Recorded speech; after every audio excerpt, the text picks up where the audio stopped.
바쁘신 시간 때 이렇게 오신다 수고들 많이 하셨습니다.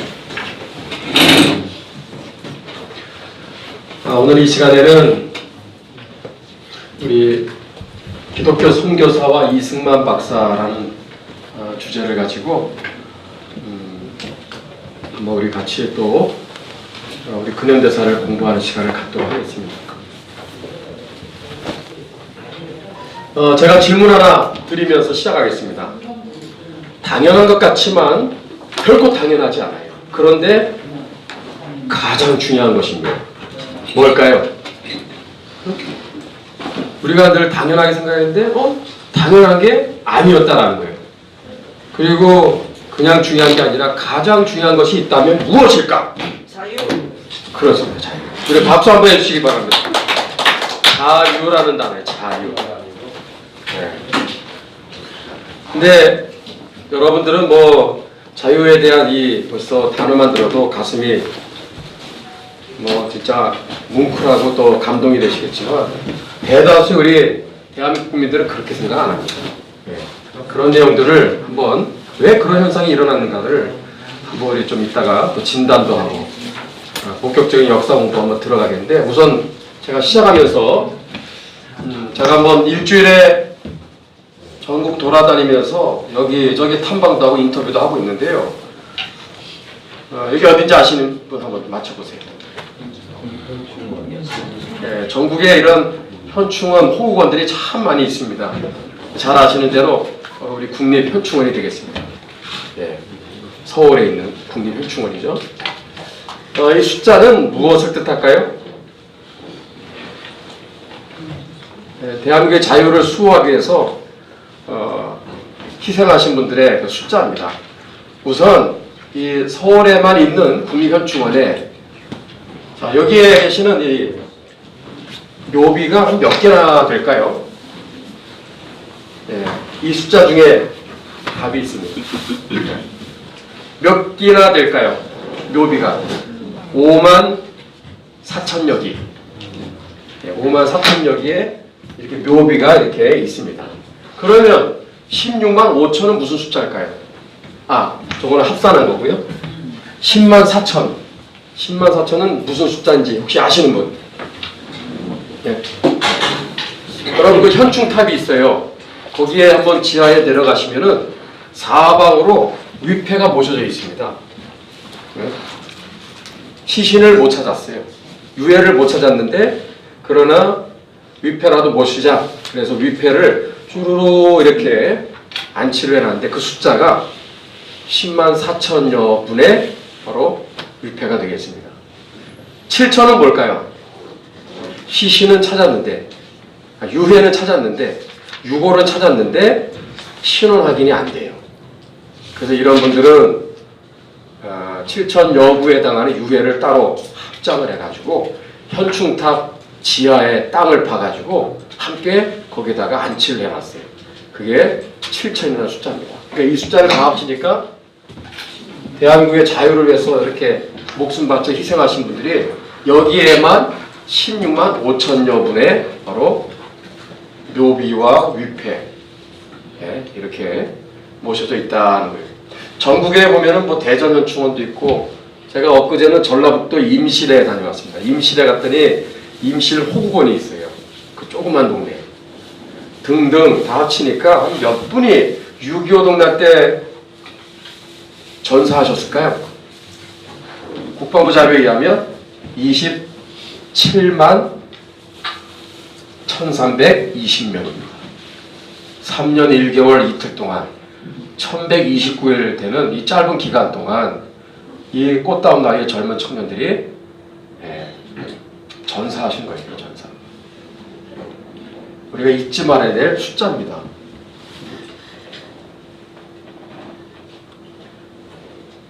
우리 중부전선에 유명한 격전지가 있었죠.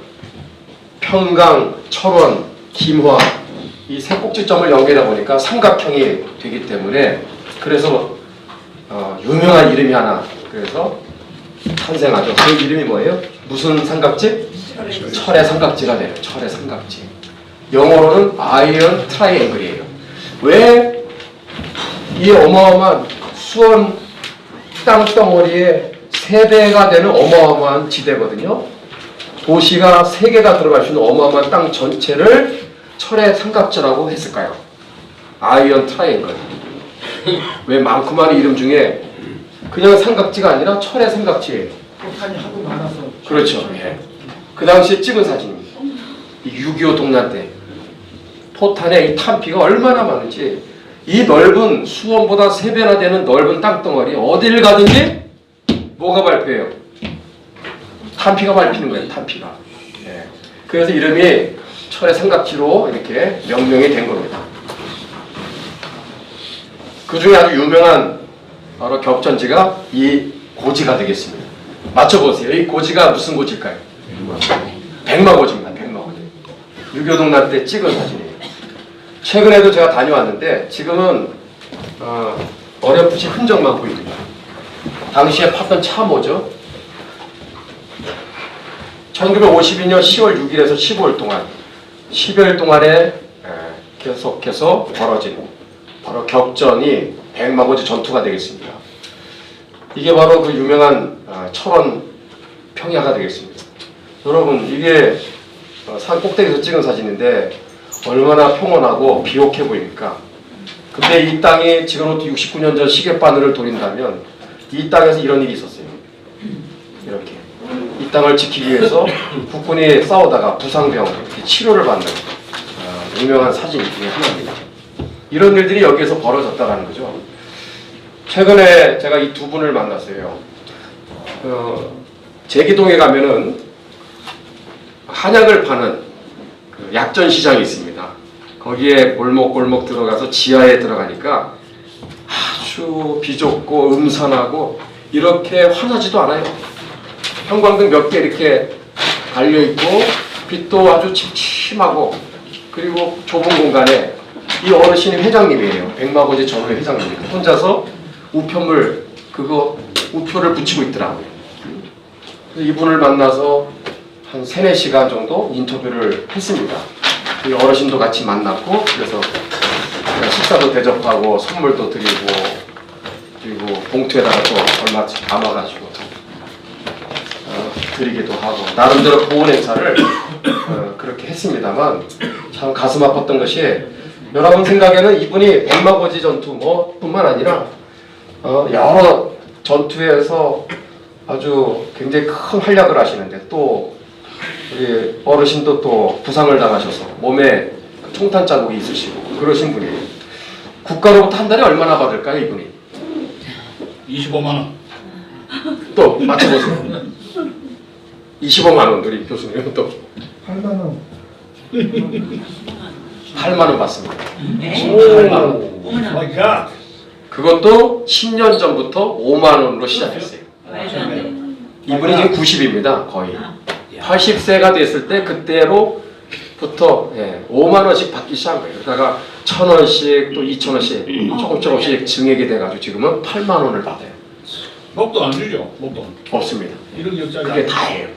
1년에 한 번 백마고지 그 기념행사 때는 보훈처에서 뭐 할까요? 화환 하나 보내기 끝이에요. 해주는 거 아무것도 없습니다. 여기 아무도 안 찾아와요. 국방부나 보훈처 관계자분들 누구도 안 찾아옵니다. 예? 이분들이 어떻게 운영할까요? 지하에 이 조그만 이 정도 공간도 안 돼요. 근데 한 달에 임대료가 90만 원이에요. 90만 원. 근데 후원하는 분들이 후원 이사가 9명이에요. 다 할아버지들입니다. 다 역전의 용사들인데 한 분당 얼마씩 낼까요? 10만 원. 회비가 3만 원입니다. 상부 27 가지고 어떻게 운영합니까? 그러니까 여러 전국에 있는 회원들이 있잖아요. 회원들이 다 조금씩 뭐 5천 원이고 뭐 만 원이고 이렇게 내서 그렇게 겨우 운영을 하는 거예요. 지금. 예? 여러분들 이런 분들 이제 우리가 그냥 이렇게 이런 얘기를 듣고 여러분 끝나면 안 됩니다. 그래서 다음 주에 우리 어르신 포함해서 4분을 모시고 3월 19일 오전 11시에 백마고지역으로 전국에서 집결을 합니다. 그래서 다음 주 화요일입니다. 화요일 1일 격전지 탐방을 할 거예요. 참전용사 이 네 분과 함께하는. 그래서 이분들이 직접 싸웠던 그곳으로 모시고 가서 생생한 증언들을 우리 영상에다가 그거를 기록 자료로 남기려고 해요. 제가 이분들을 찾아왔을 때가 1월 초였어요. 어르신 누가 찾아오는 분 있어요? 방송사, 언론사? 아무도 없어요. 근데 최근에 누가 있어? 어디서 왔습니까? 일본 NHK에서 왔대요. 이게 10월에 있었던 전투인데 1월인데 NHK에서 이거 다큐멘터리를 찍겠다고 와가지고 며칠 동안 이분 데리고 왔다 갔다 하면서 거기까지 막 격전지 가서 다 생생하게 다 취재를 한 거예요.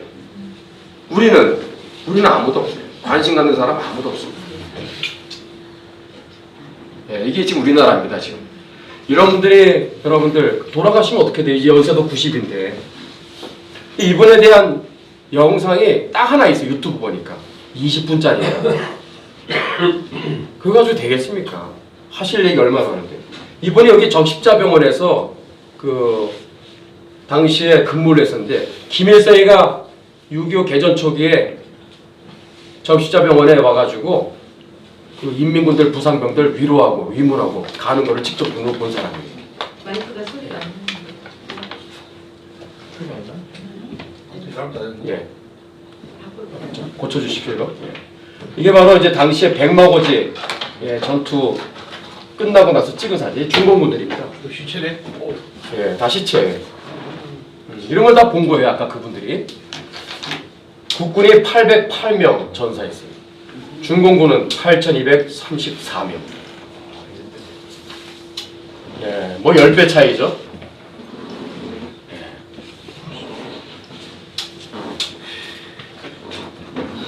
예, 여러분들 제가 엊그제도 임실에 갔더니 백마고지 그 당시 전투 때 포대원으로 계셨던 박막동 할아버지를 만나고 왔어요. 그 할아버지 만나러 임실까지 잘 다녀왔는데 그 할아버지 또 내려가니까 갑자기 몸이 안 좋아하셔가지고 병원에 입원하셔가지고 또 병원까지 쫓아가서 인터뷰도 하고 또 보훈 행사도 하고 또 누구도 가서 그분한테 보훈 행사를 하는 사람이 없잖아요. 그래서 전화도 하자. 그래서 그렇게 하고 있어요. 있는 도 없는 도 다 긁어 모아서 봉투에다가 넣어서 식사도 대접하고 그랬으면 좋았는데 몸이 안 좋으시니까 그건 안 되고 이런 일을 누군가 해야 되지 않겠어요? 누가 그러더라고요. 아니 목사님 목회하시는데 그런 시간이 되냐고. 시간이 안 되죠. 그러나 시간을 내는 거예요. 재정이 됩니까? 재정이 안 되죠. 그러나 긁어 모아서 가는 거예요. 누가 후원하는 사람이 누가 있습니까? 주변에 많은 분들이 그러더라고요. 목사님 중요한 일이에요. 해야죠. 중요한 일 하시네요. 그거 해야 됩니다. 누군가는 해야 됩니다. 본인은 안 해. 자기는 안 움직여. 그럼 어떻게 돼요? 이분들은 내일 돌아가시는데 5년에서 10년 사이에 다 돌아가십니다. 그래서 저는 목표를 5년에서 10년 사이에 적어도 이런 분들을 적어도 한 분씩은 더 어떻게 해서든지 만나자. 어떻게 여차저차 연결만 되면 이렇게 달려가고 있습니다. 왜 자유의 소중함을 모를까요? 우리나라 국민들이. 자유의 소중함. 두 가지 이유가 있다고 저는 봅니다. 첫 번째, 자유의 교육을 받아보지를 못했기 때문에. 자유의 역사. 자유의 역사가 어떻게 흘러왔는지를 공부를 해본 역사가 없으니까. 미군적이 갖다 준 거 아니에요? 그러니까 미군적이. 양키들이 자유민주주의 하나 갖다 줬잖아요. 그렇습니다. 예. 모르는데 미국으로부터 왔는데 그 역사 어떻게 해서 흘러왔으며 오늘의 자유민주국가 됐는지를 알 리가 없죠. 그 역사를 누군가 가르쳐줘야 되는데 배워본 사례가 없는 거예요. 그게 첫 번째고 또 하나가 있다면 저는 너무나 오랜 세월 동안 이 자유의 역사가 훼손되었어요. 왜곡되었습니다. 사실상 자랑스러운 위대한 역사인데 이 역사가 태어나지 말았을 그런 나라로 매도를 하고 있는 상황까지 온 거예요. 그래서 감사를 모르는 거예요. 오히려 대한민국 아예 태어나지 말았을 나라다라고 그냥 악담에 가까운 그런 온갖 매도를 지금까지 이 대한민국이 지금 당하고 있는 겁니다. 제가 엊그제 갔다 온 얘기 또 따끈따끈할 때 얘기해야죠. 이게 어딜까요? 이 전라북도 임실입니다. 임실에 갔더니 이 조그만 몇 단위쯤 됩니다. 차 몰고 다니면 뭐 거기가 거기예요. 근데 이 임실이라는 곳에 꼭 가봐야 될 곳이 한 7군데가 있더라고요. 한번 나중에 팀을 이끌고 한번 꼭 가보고 싶은 데가 임실이에요. 그래서 저 혼자 이번에 갔다 왔는데 어떤 분들이 또 차량으로 또 수고해 주셔서 하여튼 편하게 잘 갔다 왔습니다. 여기가 어디냐면 임실의 파출소 옆에 바로 이상한 형체의 이게 정체모를 이상한 게 하나 있죠. 이게 뭘까요? 교수님 혹시 가보셨어요? 저거 양밀 있는 건 양밀 학살판이에요? 좀 그런 생각이 드는데 아니에요? 아닙니다. 네. 곡식탑? 아닙니다. 참고로 요 보이는 이게 가려졌는데 여기가 회문산입니다. 회문산. 회문산은 여러분 남북은 영화 아세요? 네. 남북은 영화의 바로 배경이에요. 여기가 빨치산 사령부 바로 건물 있었던 곳이 저 회문산입니다. 837m예요. 험준한 산세가 아주 굉장한 험악한 그런 산악지대인데 여기에 바로 이 빨치산들이 은신처를 두고 여기서 사령본부가 여기 있었습니다. 여기에는 대표적인 산이 백년산, 한 700여 미터 되는. 그러니까 양쪽 산 사이에 마치 갇혀 있는 듯한 형국이에요. 이 임실면이. 그래서 해방 이후부터 유교동란 지나고 한 1954년까지 상당히 많은 지역 주민들이 여기서 학살을 당했어요. 누구에 의해서? 빨치산들에 의해서. 예. 근데 역사가 많이 왜곡되는 걸 보고 기가 막혀가지고 제가 자료에 보면은 뭐 수치는 좀 차이가 있지만 1200여 명 정도 지역의 양민들이 사망을 했습니다. 왜 그분들은 죽어야만 했을까요? 이 빨치산들의 여기 은신처에서 밤만 되면 막 내려와 약탈하고 뭐 어떤 때 뺏어가고 또 살인도 자행하기도 하고. 그래서 이 빨치산들의 이 출몰을 막기 위해서 만든 것이 바로 이 망루입니다. 망루. 지역 자치 방위대원들이 만든 거예요. 성금을 모아서 만들었습니다. 그래서 이게 1층, 2층, 3층 구조로 되어 있어요. 1층에는 탄약을 저장하는 저장소고 2층은 사람이 살 수 있도록 잠도 잘 수 있고 또 3층은 이제 망을 이제 보는 보초대가 되겠죠. 그 안에 이제 저 뒤로 가면은 문으로 들어갈 수 있는데 지금은 해안이 이제 이렇게 뚫려 있습니다. 아예 그냥.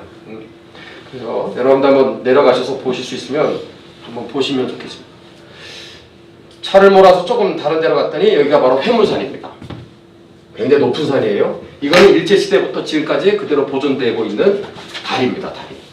그래서 여기 회문산에서 빨치산들이 출몰하면 요 임실 쪽으로 해서 여기가 다리를 건너가게 되면 강진면이라고 있어요. 들락날락하면서 약탈 행위를 한 거예요. 감사하게도 이게 그대로 보존이 되고 있어요. 아주 잘 만든 다리입니다. 그런데 제가 이 사진을 왜 보여드리냐? 2005년 5월 28일에 이게 무슨 사진인지 혹시 아세요? 세간에 한번 충격을 줬던 뉴스가 있었어요. 전라북도 임실의 어느 고등학교에서 선생이 전교조예요. 학생들 180명을 이끌고 회문산에 사령부 그 터 있지 않습니까? 거기로 가서 빨치산 추모제를 했어요. 예, 이거는요 하루 이틀이 아니라 오랫동안 특히 3월이면은 빨치산 추모제를 많이 해오고 있는데 바로 그때 북한에 보내는 무슨 편지 낭독하는 시간입니다. 이런 식으로 사상학습을 시킨 거예요. 오랫동안. 그래서 저기 중턱쯤 가면은 이런 자리에 자 2011년에 회문산 역사관이라는 거를 만들었어요. 이거는 이제 제대로 된 역사관이에요. 하도 추모제를 많이 하니까 이거 시끌시끌하실 거 아니에요. 뭐 여러 가지 여기 언론에 이게 공개되니까 어떻게 이럴 수 있느냐 그래가지고 굉장히 지탄을 많이 받았어요. 그래가지고 2011년에 역사관을 여기다가 이제 세우게 됩니다. 그래서 빨치산의 역사를 제대로 기술하는 그런 이제 전시관을 만들었는데 문제는 제가 들어가서 보니까 세상에 너무 이렇게 빈약할 수가 없어요. 제대로 좀 투자를 좀 해서 만들었으면 얼마나 좋았겠어요. 아무것도 없어요. 이렇게 들어가서 보면 뭐 진짜 말지산에 관한 거는 딱 하나. 나머지는 뭐 옛날 무슨 조선시대 이야기도 나오고 뭐 옛날부터 이렇게 내려져 오는 무슨 옛날 역사들 그런 얘기들을 이렇게 거의 대부분은 마지막에 빨치산의 얘기 딱 한 부분만 그게 전부입니다. 예, 굉장히 실망하고 제가 데려왔어요.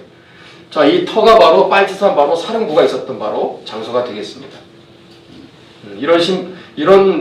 이런 탐방을 이제 네거티브 탐방이라고 그러죠. 그렇게 썩 내키지는 않지만 그래도 필요합니다. 자, 자유의 역사를 우리가 공부를 안 해왔어요 그동안. 그래서 이 자유의 소중함을 모르는데 자유의 역사를 7단계로 한번 이렇게 나눌 수가 있겠습니다. 우리 언제 한번 우리 교수님이나 어떤 정말 이 자유애국 진영 안에서 좋은 책들이 지금도 많이 나오지만은 이 자유에 관한 이 내용들을 가지고 좀 이 자유의 교육을 많이 좀 강의를 통해서도 많이 전해줘야 되겠고 또 책을 통해서도 자유가 얼마나 소중한지를 깨우쳐주는 좋은 서적들이 많이 나와야 됩니다. 여러분들 시중에 후 시리즈라고 있어요. 후 시리즈. Y 시리즈 말고 후 시리즈라고 하는데 거기 보면은 거기에 롤 모델로 우리 학생들한테 제시하고 있는 위인들이 누군지 아세요? 첫 번째 마르크스입니다. 책 하나가 마르크스 얘기예요. 또 누가 있죠? 시진핑, 모택동, 호치민 다 공통점이 누구예요? 공산주의자들입니다. 예. 지금 그런 상황까지 된 거예요. 지금. 자유의 교육은요 찾아볼 수가 없는 거예요. 저는 7단계로 이렇게 나눕니다. 첫 번째 자유의 태동. 그 전에는 뭐 볼 것도 없어요. 항상 반만 년 동안 우리는 자유가 없는 그런 오랜 세월을 지금까지 온 거예요. 그러다가 구한말 시대 때 이제 선교사님들을 통해서 이 땅에 자유가 태동하기 시작한 거예요. 그러다가 일제시대가 이제 찾아오죠. 그나마 있었던 소수의 그 자유마저 다 빼앗긴 시대가 일제시대예요. 그 다음에 해방 후 3년간 과정을 거쳐서 드디어 자유민주주의 국가로 건국이 된 거예요. 48년 8월 19일에. 자유의 시작이죠. 그러나 자유가 시작되었다고 끝이 아니죠. 나라가 무너질 만한 그런 위험천만한 상황들이 계속 옵니다. 제주 4.3, 공산폭동과 여수 14인대 반란에 이어서 6.25 동란까지 한 5년 동안의 호국투쟁의 역사 가르쳐야 됩니다. 이거. 다섯 번째 자유의 축복의 이 기간. 지금 우리가 바로 그런 시대를 살고 있죠. 번영과 발전의 역사예요. 근데 이게 끝이 아니라는 거죠. 여섯 번째 자유의 완성 단계가 와야 한다는 거예요. 자유의 완성 단계는 바로 통일 한국이죠. 6.15 14선언이 지향하는 연방제 통일이 아니라 오로지 자유민주주의와 시장경제 체제에 의해 8천만 결례가 하나가 되는 통일을 말하는 것입니다. 예. 그런 날이 와야 돼요. 이게 자유의 완성 단계. 그 다음에 마지막이 뭘까? 자유의 사명. 이게 우리 5,200만 우리 대한민국 국민들 너나 할 것 없이 지역과 계층, 세대를 초월해서 이의를 제기할 수 없는 하나가 되어야만 하는 바로 우리 대한민국을 향한 바로 사명이 되겠습니다. 이게 뭘까요? 기독교 용어로 말한다면 선교한국이죠. 글로벌 선진한국이 되겠죠. 그래서 전 세계에 사실은 자유가 없는 나라들이 태반입니다. 그런 나라들에게 우리가 나아가서 연해주나 가깝게는 동북 삼성이나 몽골이나 중국, 러시아, 중앙아시아, 백투 예루살렘까지 어디 한번 보세요. 제대로 된 나라가 있어요? 자유민주주의와 시장경제체제가 제대로 작동하는 나라가 있냐 이거죠. 아시아권 이렇게만 봐도 그런 나라들에게 가서 우리가 이렇게 짧은 기간 동안 누렸던 이 자유의 축복을 나눠줘야 되는 거예요. 기독교 용어로는 또 선교하고 그들을 또 구원하고 그런 일을 우리가 해야 된다는 거죠. 이게 우리 한국을 향한 바로 사명이 되는 거예요. 시대적인 사명, 역사적인 사명. 우리는 또 기독교 용어로 말한다면 하나님이 이 땅을 향한 이 나라를 향한 국가적인 바로 사명이 되는 거예요. 여러분 멋있지 않아요? 감동이 안 되세요? 여러분 강의를 들을 때 이게 오래 남는 비결 하나를 가르쳐 드릴게요. 반응을 잘 하시면 돼요. 단어를 잘하시면 오래 삽니다. 또 기억도 오래 가고. 그런 데서 공부하다가 자유라는 이 단어를 가지고 한번 역사를 분류해보자 했다가 이렇게 해서 한번 7단계로 나눠봤습니다. 구한말 시대 한번 오늘은 구한말과 일제시대까지 한번 해보는 걸 하겠습니다. 자, 이건 이제 노비들의 그림이 되겠습니다. 구한말을 상징하는 여러 사진이 있는데 어떤 사진을 표지 사진으로 정할까 하다가 제 눈에 이게 딱 들어오더라고요. 네. 여러분 우리가 한 가지 좀 편견과 우리의 오해가 있는데 구한말 그러면 우리는 항상 드라마 사극을 너무 많이 봐가지고 사극이 다 배려버렸어. 사극에 나오는 사람들 어때요? 얼굴이? 비교해보세요. 이런 얼굴 봤어요? 사극에 나오는 사람들 중에 다 허옇죠? 다 잘 먹어가지고 그 연예인들 다 보면 그렇게 해서 막 주인공 세우고 그러는데 난 좀 마음에 안 들어. 응? 애들이 그거 보고 무슨 생각 하겠어요? 야, 우리 조선시대 때 야, 살만했네. 헬조선이라고 가르쳐줘야 되는데 헬조선이 아니에요, 완전히. 먹는 거 또 뭐 보니까 뭐 굶는 사람도 없는 것 같고, 그죠? 아니 굶는 사람이 막 세웠거든요. 응? 얼마나 비참했는데요. 노비들의 이런 실상들, 뭐 제대로 그린 사극 있어요? 그러니까 이런 게 참 잘못된 거예요. 이게 좀 사실에 좀 기초해서 좀 잘 만들었으면 좋겠다 생각이 듭니다. 자, 구한말 역사 이해를 위한 필독서 몇 가지 한번 올려드렸습니다. 사극을 보면 안 되고요. 이 책을 봐야 됩니다. 그래야 우리가 실상을 정확하게 알게 됩니다. 멜티 노블부터 시작해서 이렇게 전태프 선생님, 뭐 김낙한 우리 목사님이십니다. 이렇게 또 김학은 우리 이 연세대학교 교수님, 손세일 박사님의 이 책은 참 너무 좋은데 아쉽게도 책이 없습니다.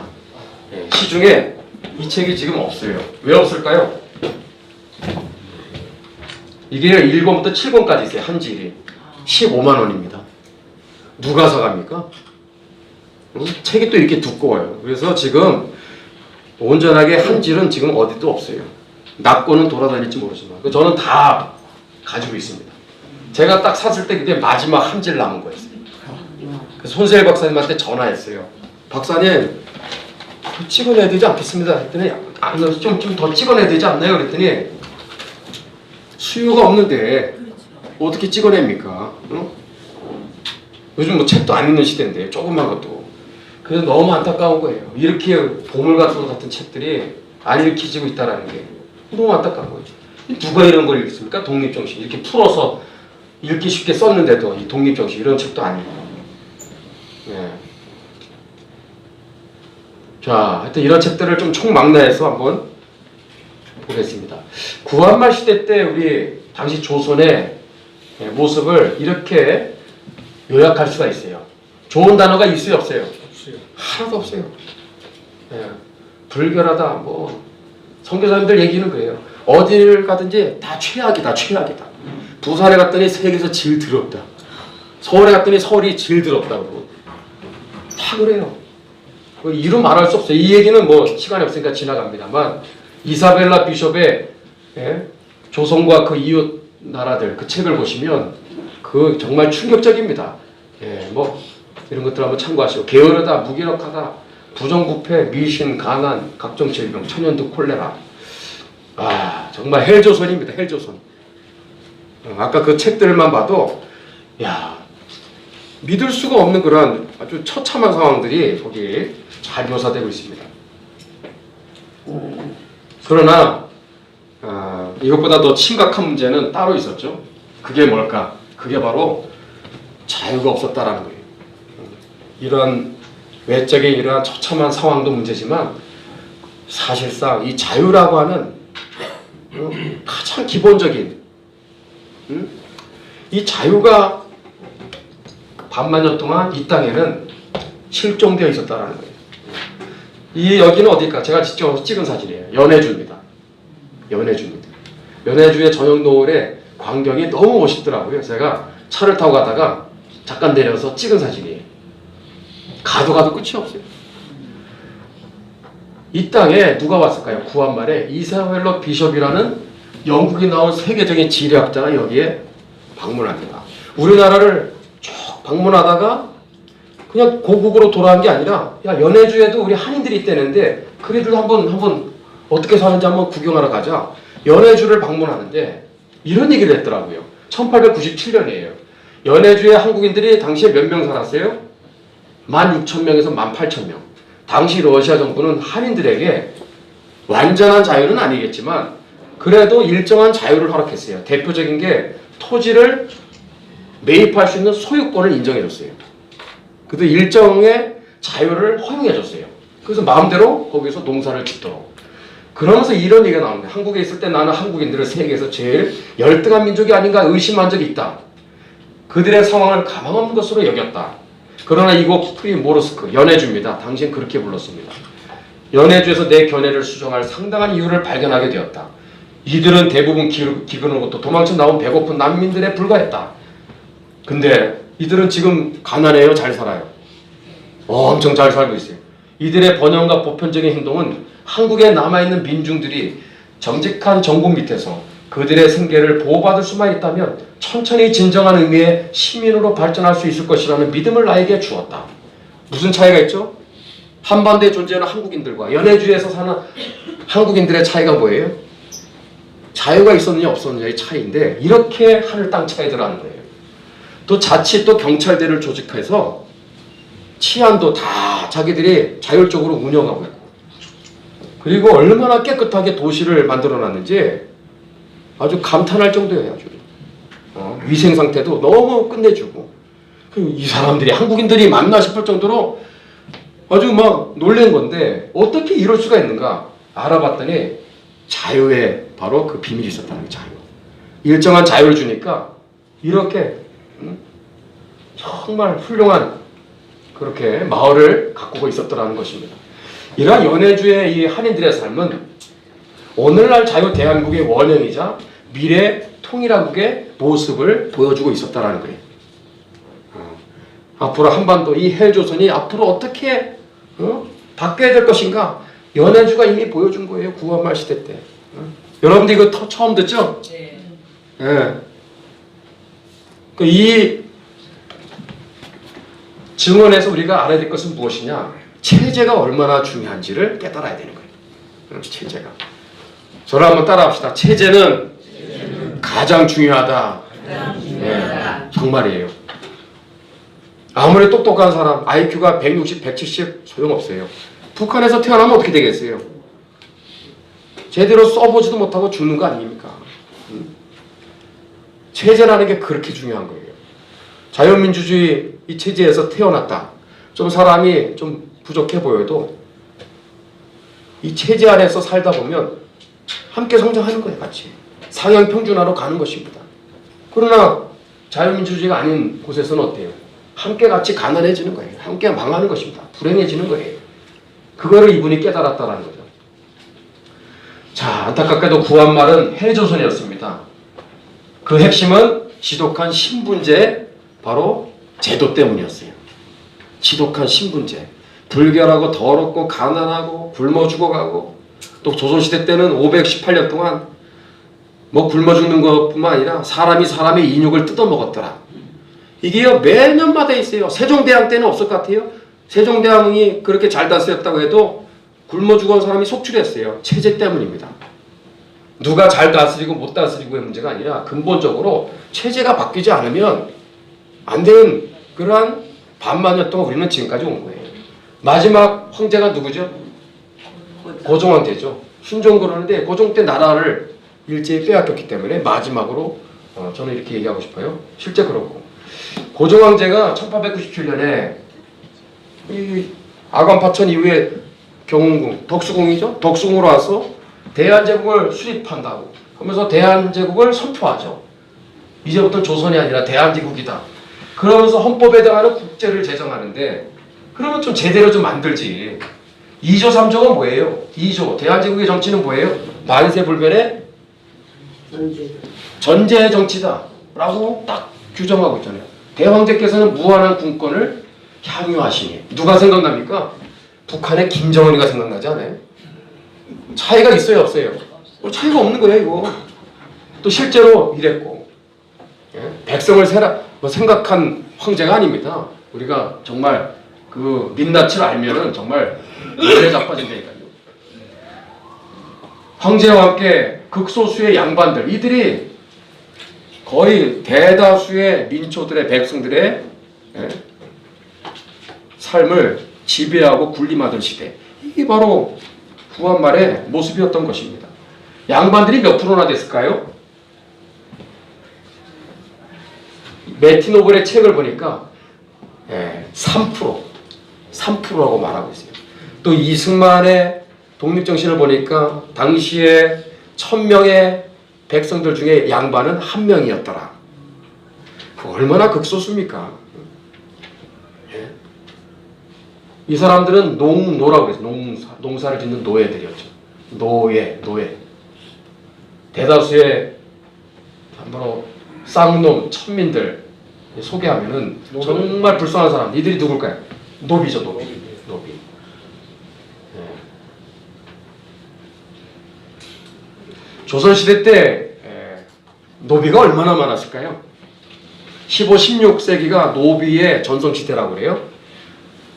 양반 관료들 아무리 비관발칙이라고 해도 평균 몇 명 이상을 가졌어요? 노비 100명을 건넸습니다. 노비 100명. 이거는 세계적인 기록입니다. 이거는. 이맹현, 정삼푼도 직급도 높은 게 아닌데 몇 명의 노비를 거느려요? 758명. 758명. 이거 굉장한 기록입니다. 근데 이것도 기가 막힌데 세상에 와요. 판서와 정승급의 고관대적들은 최소 몇 명? 최소 아무리 못 가져도 1000명이야. 1000명. 노비가. 예? 세계 역사의 넘버원은 세종의 5번째, 8번째 왕자입니다. 노비가 몇 명? 1만 명이지. 1만. 이거 아셨어요? 예? 그리고 너무 많으니까 또 폭동이 일어날 수도 있으니까 지방에 분산 배치를 해놨어요. 예. 서로 자기들끼리 뭉치면 또 큰일 날 수 있으니까 분산 배치해가지고 그렇게 해서 관리를 했어요. 노비 1만 명이 여러분 이게 보통 숫자가 아니잖아요. 예? 17세기 경상도 전체 인구의 42%에서 64%가 노비야. 1663년에 서울, 제가 상암동에 사니까 그 옆에가 다 아현동, 가자동, 합정동이거든요. 세 동네 합친 숫자가 인구가 2374명. 노비는 몇 프로? 73%예요. 73%. 제가 만약에 이때 태어났으면 나는 신분이 뭐였을까요? 노비이지, 노비. 양반은 꿈도 못 꿨을 거예요. 73%에 73%.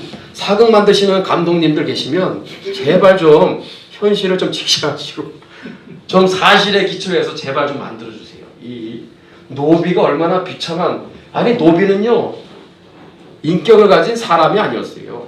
재산 상속 문서의 제1순위가 노비를 몇 명을 거느렸느냐, 그렇게 노비를 먼저 기재를 했어요. 그리고 땅 몇 마집이냐, 물건이었어요. 물건. 이름도 없죠. 우리 옛날에 사극에 보니까 그 노비 관련된 그 사극 하나 제가 기억나는데, 노비 이름이 뭐예요? 소금개.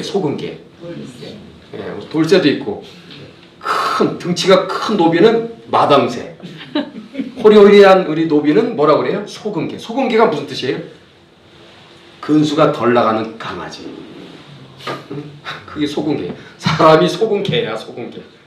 야, 근수가 덜 나가는 이 강아지야, 일로 와봐. 응? 야, 참. 그게 헬조선 아니에요, 헬조선. 근데 이게 끝이 아니라는 거. 방금 한 내용을 내가 나니까 작은 나이가 아닙니다만, 네. 이걸 설명을 잠깐. 네. 여러분 오랫동안 교육을 받아왔는데, 네.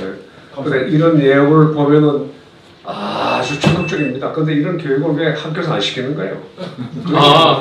아니 그겁니다. 예. 정말 놀랐습니다, 사실은. 그래요. 예. 맞습니다. 놀랐어요. 학교에서 이걸 왜 안 가르칠까 진짜? 응? 지금이 헬조선이 아니거든요. 그래서 저는 헬조선 그러면 니네들이 헬조선이 뭔지 알아? 나와 함께 타임머신을 타고 한번 한 120년 전으로 가보자. 헬조선이 어떤 곳인지 내가 지금 맛을 보여줄게. 그래서 이걸 얘기해주면요, 학생들이요 놀래 자빠집니다 진짜. 응? 학교에서는 진짜 한 번도 들어본 얘기가 아니거든요. 여러분들도 처음 듣는 얘기 많죠? 7만 명이 들어보셨어요? 세상에. 세계적으로 노비의 이렇게 가장 전성 시대가 사실 우리나라예요, 우리나라. 어느 나라 치고 이렇게 노비를 많이 거느린 나라가 없거든요. 미국 같은 뭐 흑인 노예 뭐 이렇게 했다고 그러지만 많아야 100명도 안 됩니다. 100명. 응? 황희정 승은요. 우리가 알고 있는 황희정 승. 노비 있었어요. 황희정승도 있었고. 네.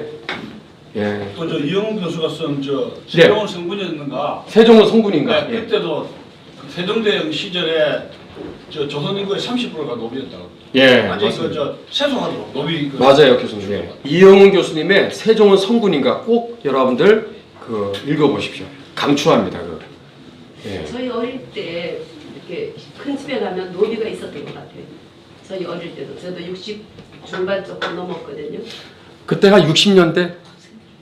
그때쯤 됐던 거. 그쵸? 아 그래요. 그래가지고 뭐 아시아시 우리한테 이랬던 것 예. 같아요. 예. 참 기분이 안 좋더라고요. 그때 어릴 때. 맞아요. 저도 얼마 전에 60년대에 노비가 있었다라는 얘기를 제가 얼마 전에 있었어요. 들었어요. 우리도 두 사람 있고요.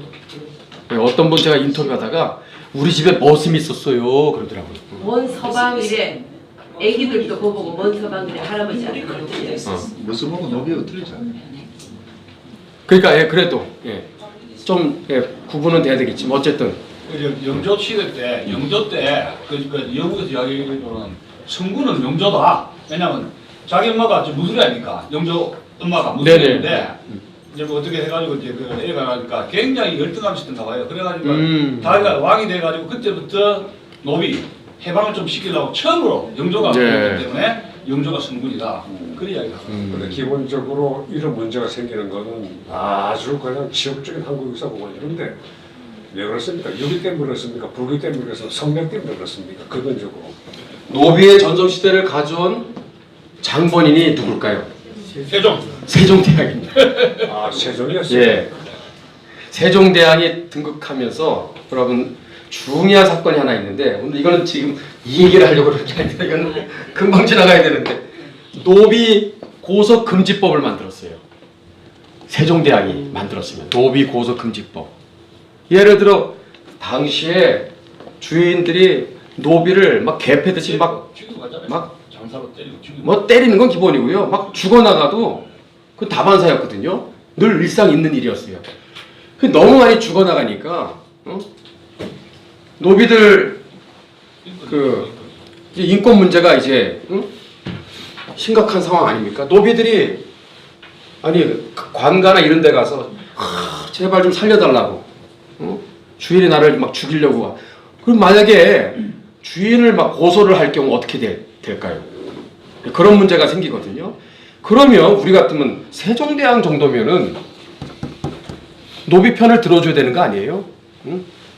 죄를 지어서 뭐 두드려 맞는 것도 아니고 말도 안 되는 뭐 죽일 이유가 아닌데 막 죽이지를 않나 막 저렇게 너무 가혹하게 고문을 하듯이 막 그러니까 세종이 봤을 때 세종 같으면은 그거를 분명히 규제하고 막 법령했을 텐데 노비 고소 금지법을 만들었어요. 앞으로는 주인을 고소하는 노비들은 교살에 처하노라. 목을 졸라 죽인다라는 거죠. 예.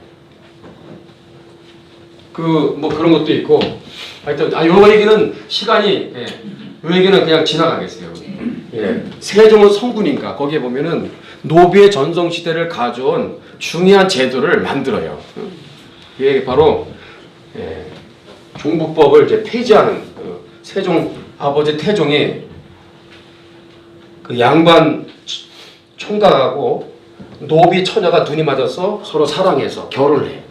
그러면 그 자식 때부터는 다 신분이 상승을 해서 노비에서 탈출할 수가 있어요. 자식 때부터는 양반이 되는 거예요. 좋은 제도예요. 근데 그거를 폐지시켰어요. 예. 결혼 자체도 금지시켰어요. 그래서 15, 16, 17세기에 노비가 갑자기 급증하게 되었더라. 그래서 미안해서 하나만 묻겠습니다. 예. 이게 노비 쌍놈들 제도가 내가 70이 훨씬 넘었는데 내 때는 본 적이 없거든요. 도시원 사는 언제 노비제도가 없어졌습니까? 언제가? 노비제도요. 네. 노비제도는 9월 말까지 계속 있었습니다. 근데 일찍 때 들어와서 없으니까 공식적으로는 감옥경장 때 문서는 없앴는데 네. 사회적으로 계속했었죠. 가보경장 물론 했지만은 예, 반세기 동안 계속 유지가 되다가 이승만 대통령께서 농지개혁을 하면서 예, 일제 때는 있었어요. 아니요, 실제 그래도 일제 때 드문드문 있었습니다. 그래도 예, 이번에 그 비쟁인데 예. 공식적으로. 공식적으로는 없었죠. 예. 예. 그러고 이제 한 가지 재밌는 게 네네. 기생제도를 세종장이 확산시켰다고 나오고요. 그런데 좀 제가 웃기는 이야기 정말 그 윤진에 해가지고 하경도로 개척했지 않습니까? 사군육진 그저 최윤덕하고 또 누굽니까 김종서 장군이 네네. 사군육진을 해가지고 북벌을 갔는데 총각들이 결혼 안 하면은 결혼 안 한 총각들 어떻게 할 거냐 그 아무 외지지 않습니까? 네. 혼자 뭐 놀방도 없고 내 대통령이 전혀 없는데 전국에 기생을 모아가지고 네네. 그 관아 기생으로 해가지고 외로움을 달래도록 법적 조치를 해가지고 어. 엄청난 기생이 북방으로 갔어요. 예. 이 장가를 간 거하고 로마 병사들은 그 현지체 가가지고 장가를 들어가지고 시민권 주고 그 사람들 자기 끌어들인 거 아닙니까? 그래서 이제 그 새끼 불렸는데 여기는 기생으로 해버리니까 애 문제라든가 이런 종족 문제 이런 것도 아주 뗀 방식으로 그렇게 됐다 그 기록 나오고 있어요. 그래서 이제 국방부 쪽 군사적으로는 만주족이 들어와가지고 우리 군사를 약한 것이 북방가로 결혼을 여지죠. 결혼을 해가지고 이러면 더 커지는데 기생으로 해야 되니까 이런 완전 즐기지 그다음 결혼 안 하지 않습니까? 그것이 이제 로마군하고 다르다. 게르만족하고 결혼해가지고 이런 거 하고 예. 우리나라 군사에 약한 것이 기생하면 그게 정병이라든가 했던 여러 가지 문제가 생기는 거 아닙니까? 그런 것이 있었다고 지금 군사학자들 제가 좀 연구 좀 해봐야 되겠습니다. 네. 자, 책을 한번 꼭 읽어보시기 바랍니다. 이 사람들은 누굴까요? 노벨. 백정입니다. 7,000반이라고 들어보셨어요? 노비보다도 더 아래 것들. 바닥 인생들. 예? 일곱 부류의 가장 최하층 계급을 일컬어 7,000반이라고 해요. 백정, 포졸, 광대, 무당 뭐 이런 또 갓바치라고 들어보세요. 갓바치. 가죽으로 신발을 만드는 예, 저 종로가의 연동교회 그 주변이 갓바치들의 바로 바로 마을이었어요. 그래서 예, 그런 등등 그 중에 가장 비참한 사람들이 소잡고 돼지 잡는 백정이 되겠죠. 노벨은 좋은데. 예. 근데 우리나라 최초의 외과 의사가 백정 출신에서 나온 거 아시죠? 이름하여 그 박서양입니다. 근데 원래 이름은 봉출이. 되게 촌스럽죠? 예, 이름이 봉출인데 선교사님 만나가지고 나중에 공부를 하게 되는데 그 옛날에 우리 SBS에서 그 재중원이라는 드라마가 나왔어요. 실명으로 나왔어요. 아니 인생 자체가 맨날 소잡고 돼지 잡으니까 해부는 뭐 최고 아니겠어요? 늘 삶이 해부하니까 예, 소잡고 돼지 잡으니까 사람하고 비슷하거든요. 위장 뭐 간 뭐 이 위치들이 다 비슷하니까 공부를 얼마나 더 끝내주겠겠어요. 그래서 아주 수제로 공부 잘해가지고 나중에 우리나라 예, 최초의 외과 의사로 예, 나중에 독립운동 때 만주벌판에 가서 큰 활약을 하죠. 예. 그런 일이 있었다라는 거예요. 자, 진짜 불쌍한 인생은 누구냐? 이 사람이에요. 누구냐? 예, 시집안간 처녀들입니다. 젊은 여성들. 이거는 왕골로짱 가리개였고요. 이거는 쓰개치마라고 해요. 쓰개치마. 대낮에 돌아다니는 사람들은 양반의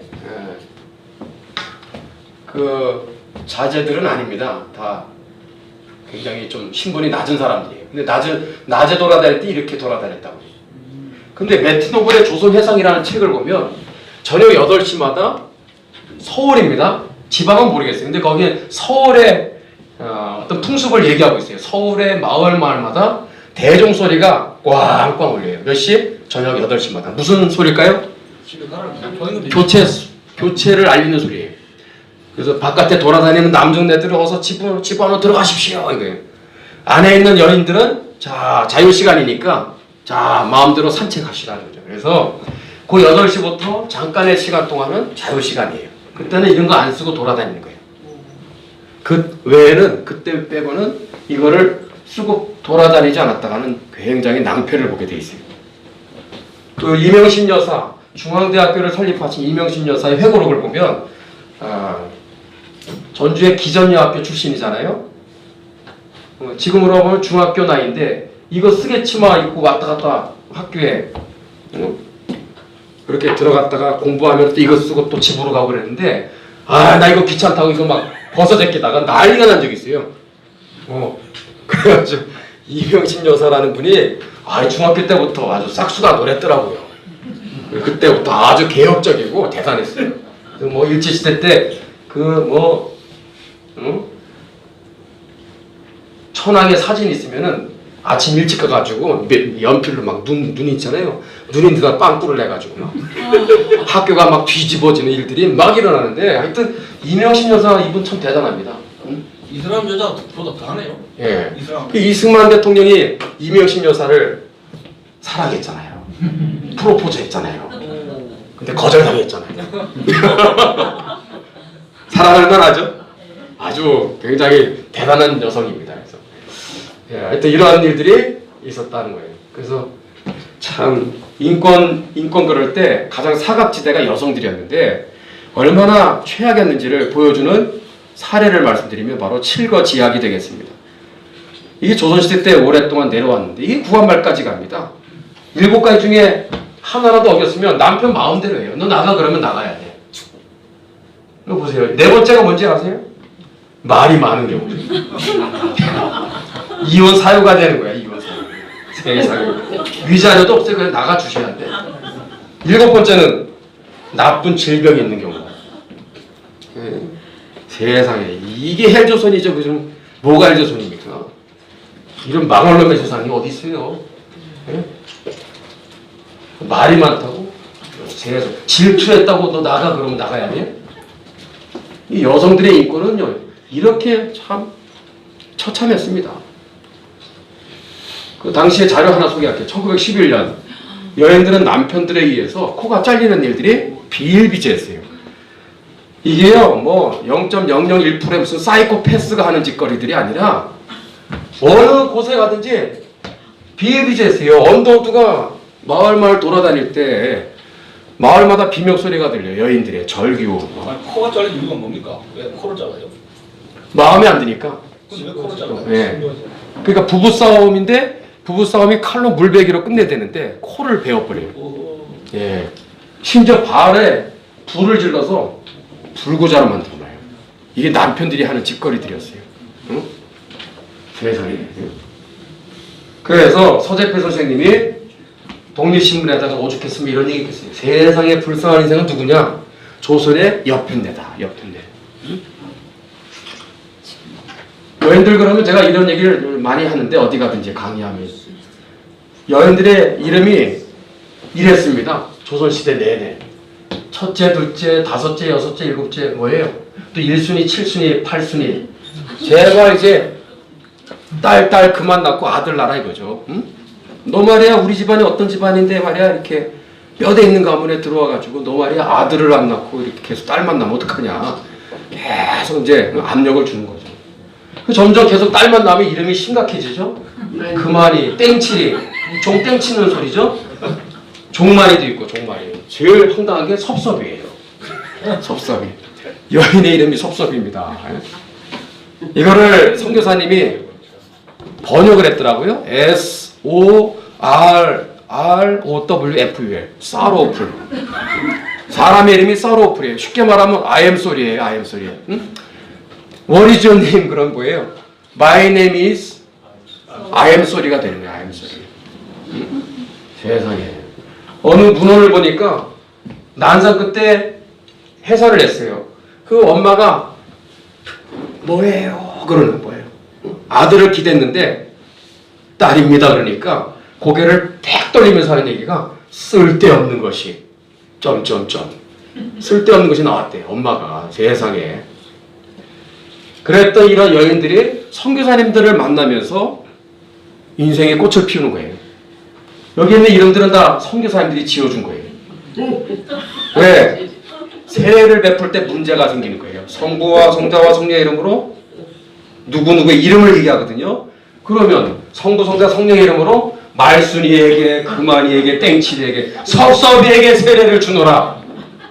이건 누가 봐도 아니잖아요. 그래서 야, 이름 바꿔. 그 이름을 바꿀 줄 알아야죠. 그래서 선교사님들이 다 바꿔준 거예요. 세례를 베푸는 광경은 선교사님들이 이렇게 세례를 주고 사모님들이 옆에서 물을 떠받치면서 종이 쪼가리를 나눠줘. 이렇게 세례받는 분들한테. 그거를 펴보면 뭐가 나와요? 자기 이름이 거기에 딱 있는 거예요. 여기에 이름 중에 설명 하나 할게요. 도르카. 보이시죠? 이게 성경에, 신약 성경에 사도행전에 나오는 이름이에요. 구절 많이 하는 아주 훌륭한 여인의 이름이 나오는데, 도르카라는 이름을 1900년에 평양에 50살 난 어느 아줌마가 세례를 받을 때 이 이름을 세례를 받으면서 이제 선물로 받은 거예요. 그래서 이 여인이요, 50년 살면서 이름이 없었어요. 이런 이름도 없었어요.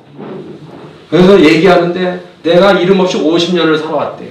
그러면서 근데 예수님 믿고 선교사님 만나서 내가 드디어 이름을 얻게 되었다고. 그러면서 감격해하면서 증언하는 그런 일이 1900년 평양에서 있었습니다. 불과 최근이에요. 반만 년 따지면 불과 최근입니다. 그죠? 그러니까 여기 계신 특히 여성분들은요, 정말 오늘 집에 가셔서 꼭 해야 될 게 있어요. 응? 아이고 힘드네, 뭐가 없네, 부족하네, 불평 불만하지 마시고 감사 10,000번을 본명보창 하시게 되는 거야. 아니 남들 통장 다 가지고 있는데 무슨 불만 있어요? 아니 그러면 기독교가 한국의 조선의 여인들에게 자유를 줬네요. 그러니까 신앙 그렇습니다. 예. 핵심 그죠? 선교사님들로 말미암아 여권 신장이 된 거야. 자유. 그럼요. 자유가 들어온 거예요. 저희 할머니가 부자집 딸이었는데 이름 없으셨어요.